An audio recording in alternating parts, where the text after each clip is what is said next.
Manila, ibinahagi ng singer na si Ice Higuera ang malungkot na balita tungkol sa pagpanaw ng kanyang ina na si Caridad, Kering Yamson Higuera ngayong Biyernes ng umaga, Hunyo 27.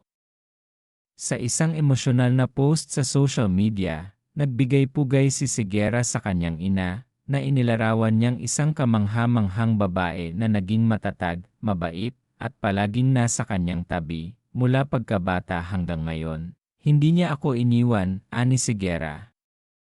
Sa bawat palabas, tugtugan, at tagumpay, laging nandoon si Mama.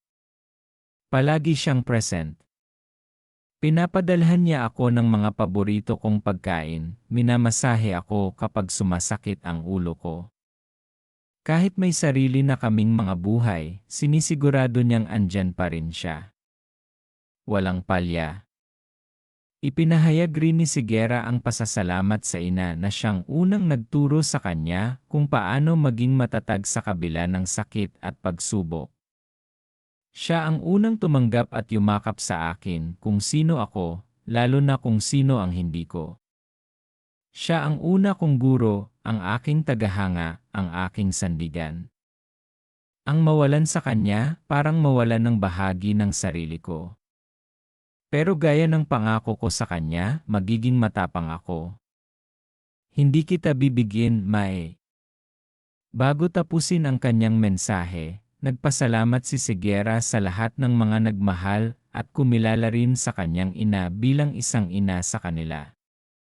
Salamat sa inyong lahat na naging bahagi ng buhay niya.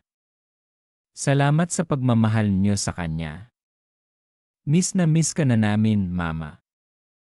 Pero ngayon, magkasama na kayo ni Daddy. At doon ako kumukuha ng kaunting ginhawa. Mahal na mahal kita, Mama ko. Matatandaang pumanaw din ang ama ni Ice na si Decoroso, Dick Higuera noong 2020 dahil sa prostate cancer. Sa mga nakaraang post, naging bukas si Higuera sa pagbibigay-pugay at pagpapakita ng pagmamahal sa kanyang ina na si Kering.